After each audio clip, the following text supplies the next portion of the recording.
84,000 जो स्तूपा संगाराम जो डेवलप अशोक ने किया था, ये रेसिडेंशियल थे, ये आवासीय थे। अशोक ने क्या किया उस जमाने में कि जो पेरेंट के साथ में मीन्स माँ बाप के साथ में, अभिभावकों के साथ में जो बच्चे उनके साथ में रहते थे, उन सारे 5 साल का बच्चा हो गया कि उसको उठा के संगाराम में डाल दिया। आपको ऐसे लग रहा होगा कि संगाराम में मात्र जो है उस समय में क्या बोलते कि त्रिपिटक की शिक्षा पढ़ाई जाती थी। It is wrong. हमने ये देखना चाहिए कि इन पहाड़ों से ये पत्थर काट के उसको तराशा गया। It is the engineering. ये इंजीनियरिंग है और हेवी इंजीनियरिंग है,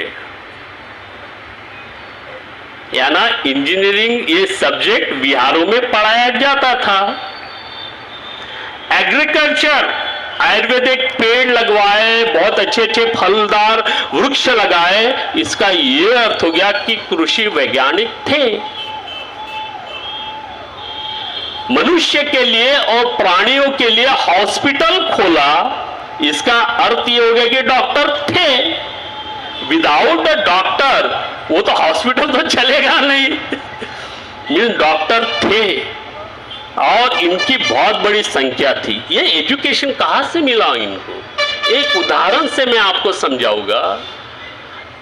अशोक का जो बेटा था कुणाल, इसकी आंखें निकाली गई। ये सब कहानी जानते हैं आप लोग, लेकिन उनके आंखों की फिर से रोशनी जो वापस लाने वाले जो बौद्ध भिक्षु थे, वो थे Mahasthavir Ghosh. Means he was a eye specialist, he was a eye specialist, he was a surgeon। ये सब थे और विमानों के तरफ मैं नहीं लेके जाऊंगा, वो टेक्नोलॉजी के तरफ। वो जाने दो कि कैसे विमान वस्तु वहां पे बनती थी, मैं उधर नहीं लेके जाऊंगा। मीन्स महिलाओं के पास में बच्चों को विहार में डाल दिया कि ये रेसिडेंशियल स्कूल में आपको पढ़ना है। मीन्स माँ बाप फ्री हो गए बच्चों से, रिस्पॉन्सिबिलिटी फिनिश, बच्चों की रिस्पॉन्सिबिलिटी फिनिश। महिलाओं का सशक्तिकरण की जो लंबी चौड़ी बातें गला फाड़ फाड़ के जो आपके सामने प्रस्तुत करते हैं, वो सब बकवास है। 200, 300, 500 पेजेस की जिन्होंने बुक लिखा, वो भी सब बेकार है। महिलाओं का सशक्तिकरण जब तक नहीं होगा, जब तक उनको आप किचन से नहीं निकालते।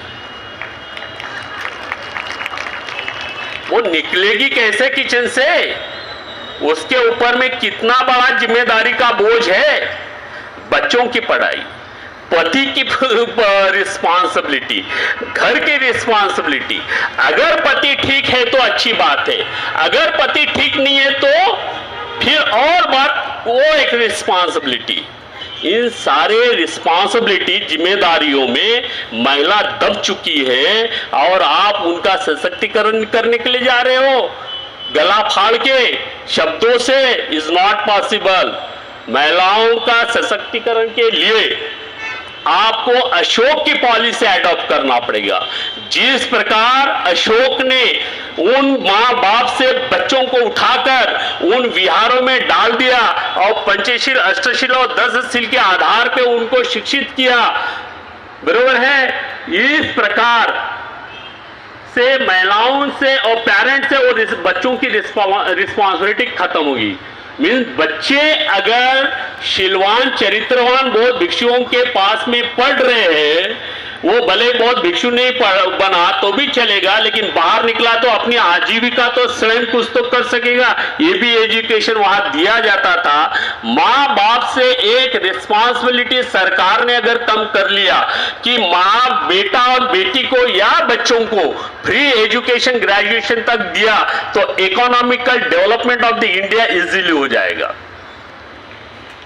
इजी हो जाएगा। चाहते पेरेंट यही चाहते कि बच्चों उनकी रिस्पॉन्सिबिलिटी कोई और संभाल ले। ये अगर हो जाता, इस प्रकार सम्राट अशोक ने महिलाओं का सशक्तिकरण किया। बहुत लंबी कहानी है, क्योंकि ये ऐसे लेक्चर में क्या होता है कि जो पहले बोलना चाहिए वो आखिरी में चले जाता है, और जो आखिरी में बोलना चाहिए वो पहले आ जाता है, और जो नहीं बोलना चाहिए वो भी बीच में चले जाता है। तो इतनी बात ठीक है आज के लिए। आप लोग you are the most of people those who are listening my the lecture, they are the